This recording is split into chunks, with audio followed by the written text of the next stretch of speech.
I'm Alex Radical from Board Game Co, and today I'm talking about 10 games that I'm never ever getting rid of, probably. I say probably on these because there are no guarantees. At the end of the day, I will keep a game as long as it is fun, enjoyable, and all of that, but these are 10 games that I currently can't see myself getting rid of. And if you have a little bit of deja vu, that's because I did this video. I did it 4 years ago in October of 2021. I did 10 games I'm probably never ever getting 10 games I'm never ever getting rid of, probably. And in that video, from those 10 games, they're all still here. They're all still here, although this is going to be a different list. I believe I have 2 overlaps with that list. I'll explain more in a second, but let's first go over those 10 games. We have Santorini, Vindication, Evadel, Marvel United, Aquatica, Blood Rage, Cyclades, Codenames Duet, The Castles of Burgundy, and Terraforming Mars. All of those 10 games are still here. As much as I do get rid of a lot of games, as much as I do cycle from both new games and old games, those 10 games are still pretty darn safe and pretty still here.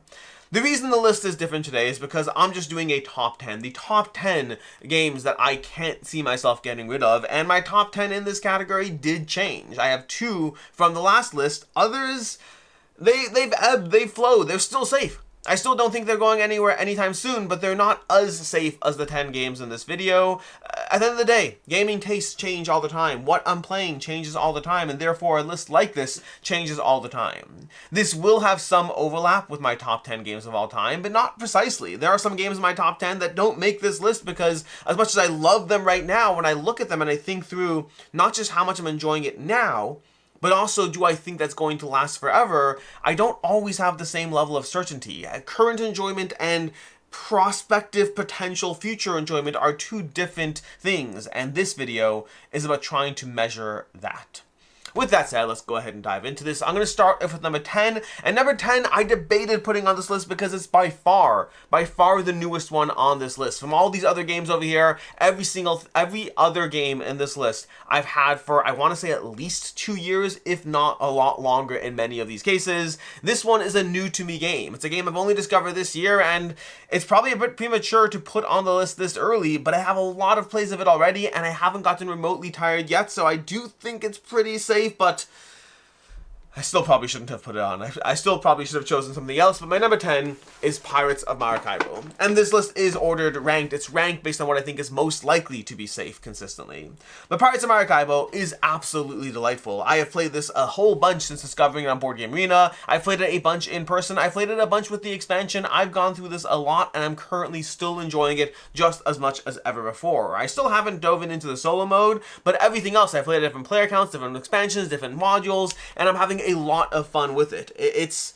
It's a good game. It's a good game. One factor that is always a little tricky when determining games I'll never get rid of is determining whether they are games that either are playable solo or what my gaming group also plays, because are those games that are going to be enjoyed by people in a group? Because if they aren't, and granted I do have multiple groups, but if I look at the most common people who are playing games, if they're not enjoyed as much as I might love it, it might not get tabled. Pirates of Maracaibo, fortunately, seems to be enjoyed by everyone I've played it with so far. It's a lot of fun. It's highly variable. That puzzle of trying to optimize as you move your ship towards, well, Maracaibo, I guess, doing that 3 times, constantly trying to grow and improve your tableau, all of that is delightful, and the expansion adds asymmetric commanders that give you a lot more gameplay to go ahead and mix those in, and combine with the other modules the expansion adds, but it just mixes up the experience even further.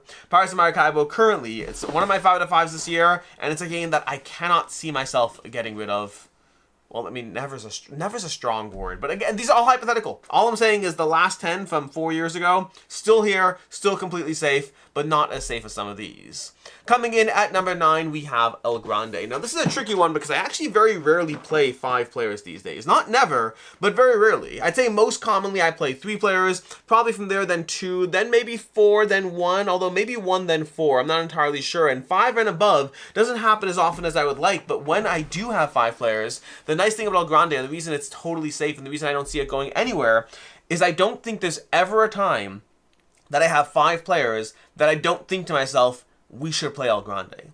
Now, I don't always do so. At the end of the day, there are other 5-player games, and El Grande is not the only 5-player game picked. But whenever I have 4 players, there's not a game that is always in contention. When I have 3 players, it's not a game that's always in contention. When I have 6 players, there's not a game that's always in contention. But when I have 5 people, El Grande is always a game that I think of, we should play El Grande. It's another opportunity to play El Grande. It is I always refer to it as the grandfather of area control. It's not the first, but it's one of the earliest ones that did it best. And there is so much gameplay in this big box. There's so many expansions, so much content. I haven't felt the need to dive into most of the expansion content because the base game is so clean and satisfying as it is. If you like cutthroat, clean area control puzzles, as trying to optimize around the cars, trying to play your cards in your hand, trying to just plan it out perfectly, El Grande consistently delivers an incredible experience. Coming in on the lighter side, possibly the lightest we have, although it depends if you count party games. There's a party game we're going to get to, and no, it's not the same one as last time. But coming in at number 8, we have Valeria Card Kingdoms. This is, I always refer to this as my guilty pleasure game. It's one of those games that it's not that good. Arguably speaking, this is the worst game on these 10 games. Arguably speaking, I think so. I think it's a safe guess. If I have to look at the Board Game Geek rankings, I'm pretty sure it'd be the lowest rated from these 10 games. I can't be certain. I guess I could look it up. I'll look it up later. We'll see. But it's definitely a lighter game, and it's a guilty pleasure game that there's so much expansion content. It's playable solo. It's playable cooperatively. It's playable with the base game. It's playable with just mixing in other characters. It's playable with the Seas of Valeria, which really mixes up the gameplay experience a lot. And ultimately, the main thing is, it is always fun. I play this with my kids. I play this with my game group. It is a good time all around. It's definitely a lighter game. It's not going to hit that crunchiness you're going to get with Pirates of Maracaibo, but if you like rolling dice and getting resources and just building up your tableau more and more as you buy the various domains, as you take down the various enemies, as you play into whatever modules or expansions you're going through. And again, the cooperative mode gives you another way to play. Valeria Card Kingdoms is one of those games that has been around for long enough, been consistent enough, playable in multiple formats, that I just don't see it going anywhere anytime soon.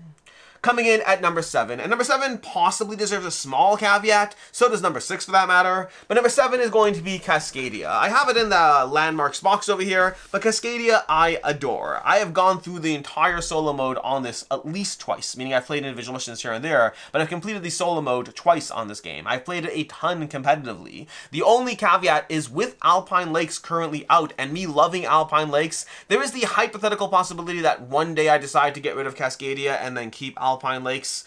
I'm not sure, but I'm putting Cascadia as an ecosystem in here. I don't see myself getting rid of Cascadia, to be clear, but there's enough overlap in the feeling I get from them that I'm just saying Cascadia is safe, and not the Roll 'em Right, that's a different game. But Alpine Lakes and Cascadia are functionally very similar game entities, just with different tweaks to the gameplay and how it works, but both are absolutely delightful, and both have such good gameplay.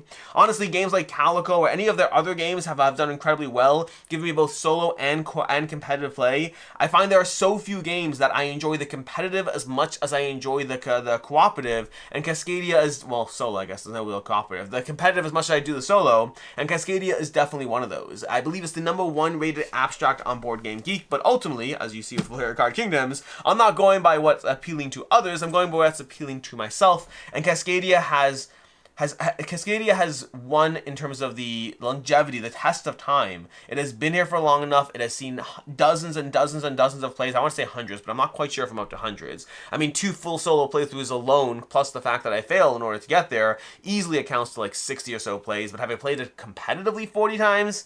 I don't know. It's somewhere up there, but it's definitely sticking around. Coming in at number 6, and number 6, this one I am definitely not willing. As much as I think Cascadia is the one that's going to stick around, but maybe Alpine Lakes will outlast it, I don't know. But the next one over here, I'm sticking to an ecosystem, not a specific game. I don't know which ones will stick around. But that's going to be Marvel Zombies, well, not Marvel Zombies, Zombicide, the Zombicide system in general.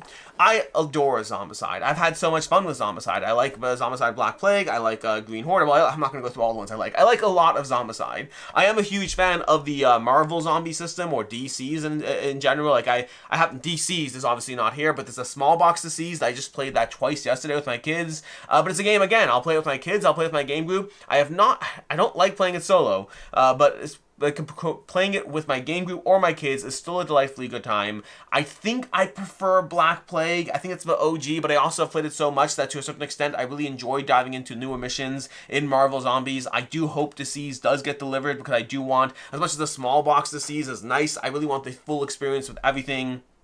Zombicide is an incredibly good game. Zombicide is such a good experience. I am happy that Simon and all their struggles, I'm happy that Asmodee has picked it up and they have their reins on the whole system so that we can continue to get it delivered or new copies to those who want to enjoy it. I love Zombicide. I find that from all the games out there that give you that feeling of taking control of a character, powering up against overwhelming hordes, and slowly being able to cut your way through and win the game, Zombicide delivers such a good experience. It tells a story as you play, and as much as I try other systems, it's one of those that I keep coming back to. There are so many good miniature games and powering up and taking control of your guy, but Zombicide always delivers a good time. Which Zombicide is going to stay forever, that I don't know. But for right now, I still have enough. I have White Horde, I have Black Plague, I have Green Death. I'm mixing these up. I have Green Horde, Black Plague, and White Death. White Death, that's what it was. I have Marvel Zombies, and I hopefully have Disease coming, but at least I have the small Disease as well. So I have a lot of Zombicide, but ultimately it just delivers a good time. Coming in at number 5, we have the party game, and that's So Clover. Codenames is no longer on this list. Make no mistake, I don't think Codenames is going anywhere, but So Clover has become my go-to. I still play Codenames, but I find that if I had to pick which party game gets the most playtime currently, Codenames is still winning with the most plays, but the one that's most likely to be pulled off the shelf in a pinch when I just want something to wrap up the night, inevitably I find that it's So Clover. Part of it is the player count flexibility. So Clover plays at 3, Codenames not quite as well. Codenames has Duet, which plays at 2, and then you can go to 4, but that once you're at odd players, like I'd rather play So Clover at 5 and 3, and Codenames at 4, and then 6, I mean, I'll play Team Codenames. I don't do it that often. Overall, Codenames is still amazing, but I find it's really a Codenames Duet, and 4-player game, and the other player counts, I don't pull it out quite as much. Again, 6+ maybe Codenames, but I don't have that player count quite as often. And so Clover has taken over its spot as the most pulled out party game when I want something to wrap up the night. It gives you that same kind of mental thinkiness of how can I link things together to deliver a satisfying puzzle. The fact that it's cooperative is nice as well. You all win together. I like that feel-good aspect. I like a good competitive game, make no mistake, but I also like the feel good of look at what we just accomplished all of us together tonight. And especially when you're wrapping something up at the end of a nice meaty competitive game, having a little bit of co-op fun to end the night is never a bad thing. So Clover has become one of my favorite party games, if not my favorite party game, but ultimately, regardless of enjoyment, when I think which one is less likely to go, as of right now, that does go to So Clover. Coming in at number 4, we have Lost Ruins of Arnak, which surprised me that it wasn't on the list last time, but I guess it was 2021. I probably wasn't quite as in love with it quite back then. I doubt the original expansion had even come out yet, which definitely cemented it for me. This is Lost Ruins of Arnak, by now in the adventure chest with all the various goodies, deluxeifications and all that. This is a game I never get bored of. I enjoy all the various temple tracks. I enjoy the new boards in this expansion. I enjoy that's the Twisted Path expansion. I enjoy the cooperative mode. I enjoy the asymmetric characters. I want more from the game. I want more characters to begin with. I mean, it's nice that I think it's 5 + 2, if I'm not mistaken, 7 characters total. It'd be nice to bring that up to 10. 10 characters could be fun to have, just more variety. But the temple boards, I feel there's plenty of temple board variety. I don't know what their plans are because they already made a big box, so more content makes it seem a little harder because anything that doesn't fit in the big box usually gets some degree of outrage, so there may not be more content for quite some time. I don't know their plans. They just came out with the digital app, or they're coming out with it soon, whatever it is, but I plan on diving into that as well. Don't get me wrong, I play on Board Game Arena anyway, but a digital app to play it solo properly. I think Lost Ruins of Arnak is such a fun experience. There's so many different ways to win, so many different things to do, buying various cards that make you feel powerful and cool, going up the temple track that rewards you heavily in points and in-game benefits, or taking down the various guardians that give you, again, in-game benefits, but also lets you explore a lot of locations and are worth healthy chunks of points in the game. I adore Lost Ruins of Arnak. I know in the whole Dune Imperium versus Arnak versus Endless Winter conversation, I know Dune Imperium ultimately has the love of the crowd, but Arnak certainly has my preference. It is an incredible experience, possibly my favorite game from CGE. Again, Codenames would be the only one that's in competition, and this one's ranked higher and is on this list. I think Arnak is one of my favorite games of all time at this point. I just don't get tired of it. I don't get tired of it no matter how many times I play it. And when I say no matter how many times I play it, again, I think this is a game that I have over 100 plays under my belt. I'm not certain, but it's definitely up there. Coming in at number 3, we have Cyclades. This one comes with a small caveat that this Legendary Edition has not been played nearly enough, but it is the better version of the game in my opinion. Cyclades, amongst the whole Cyclades, Inish, and Kemet conversation, I find Kemet has shifted down. I still have Kemet, I still love Kemet, but Kemet has moved out of my top ones, and now it's always Inish versus Cyclades, and that one possibly does become a seasonal conversation as to which one I prefer at any given time. But right now, when I think of which one is a forever game, that one is Cyclades. Inish is amazing, make no mistake, and every single time I play it, one of my mantras that my group and I have is, it's never played like this before, which consistently happens when we play Inish. Inish is great. But when I think of the pure delight of the bidding system in Cyclades, I just can't. It's such a good game where everything you do is about bidding for control over those gods that allow you to do the various things in the game. It is a area control game where it's really about the economy, really about the bidding, and really about forcing other players into bad spots while making sure you don't get stuck in a bad spot yourself. Cyclades is always such a good time, and again, the expansion content gives you a degree of variety to the way you can engage with the experience. One of the downsides of getting away from the original game is, as much as I never really dove into all the expansion content heavily, it did give you a lot of variety, and this one focuses it a little better. I think it streamlines it. I think it's a better game, but it does remove some of the extra chaff that isn't as necessary, but does give you that potential allure of variability for whenever you're thinking whether it will last for that long.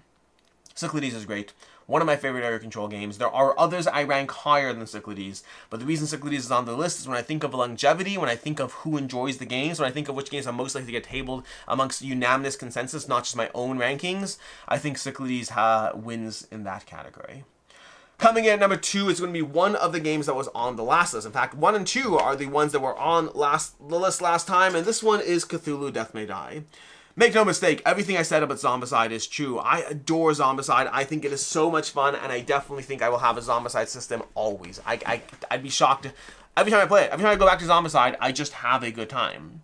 But Cthulhu Death May Die is better. It's better than Zombicide. The power creep in the game is so satisfying. I should play this with my kids. I haven't done that yet because my kids are old enough that Zombicide has become one of those games that I used to play primarily with my game group, and I think I probably still primarily play with my game group, but my kids have been moving up in the Zombicide chain. My kids have not tried Cthulhu Death May Die yet. I don't know why I haven't done that. I guess zombies and Marvel definitely has more of an appeal. Playing as Batman certainly has that. But either way, Cthulhu Death May Die is such a good game, and the power creep is the thing that brings me back to it every single time. The fact that when you're playing this, you are slowly escalating in your power, but so is the enemy. Every single game comes down to either blowing up in your face or managing to have a bunch of your teammates die, but eventually taking down the Elder God and surviving, and again, that tells a story.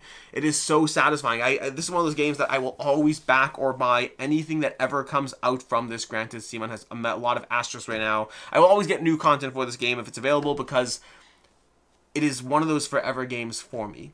Is there a possibility that one day it leaves? Anything is possible. Do I think this is ever going to leave? I don't think it will.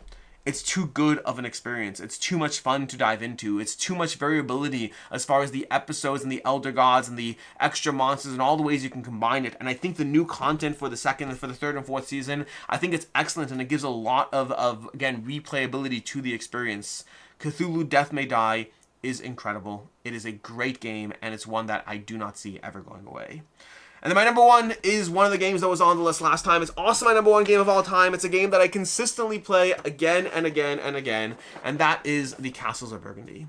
The Castles of Burgundy is one of those games that I play it in person, I play it online, I play it with the expansions, I play the base game. I do it all different kinds of ways. It's just a ridiculously good game. At this point, the Awakening Realms version is the one that I play at this point, because whether or not I use the expansion miniatures, that's a different conversation, but the premium feel of all of it is just so nice to have on the table. The gameplay is so rewarding. It's Stefan Feld's best game in my opinion. I think it's his highest ranked game. I'd be shocked if it isn't at this point, but it's one of those that just consistently delivers. I have played this game over 200 times. I've been saying that for long enough that it might be 300 times at this point.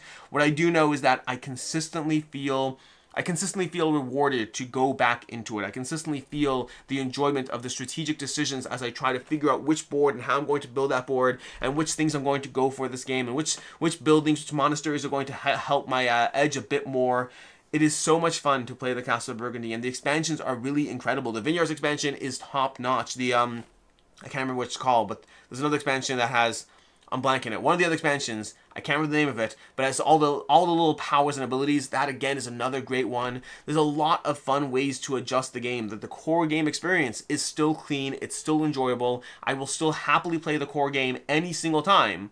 but then mixing it up with other stuff just gives you that additional level of variability. The deluxe version gives you that premium feel on the table. Board Game Arena gives you that accessibility for when you don't want to deal with any of that. The Castles of Burgundy from Stefan Feld is it's my favorite game of all time, at least as of my top 100 games last year, and it's a game that still consistently is in this video for a second time as a game that I never see leaving my collection, which is even more of a impressive feat considering this is one of the oldest games in my collection. This was in the original 13 games I ever had. There's only 2 games I have left from those, and that's Seven Wonders and the Castle of Burgundy. And Seven Wonders, as much as it's still here, I consistently wonder if it'll always be here, versus Castle of Burgundy, I never quite have that wonder. That's going to be the list over here. That's going to be 10 games that I don't see ever leaving my collection. I could be wrong.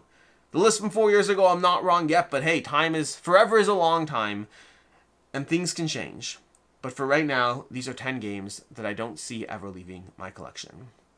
Until next time, I'm Alex Radcliffe from Board Game Co. Let me know in the comments down below 2 or 3 games that you never think will leave, and more specifically, why they won't. And then as always, and until next time, I hope you have a good one.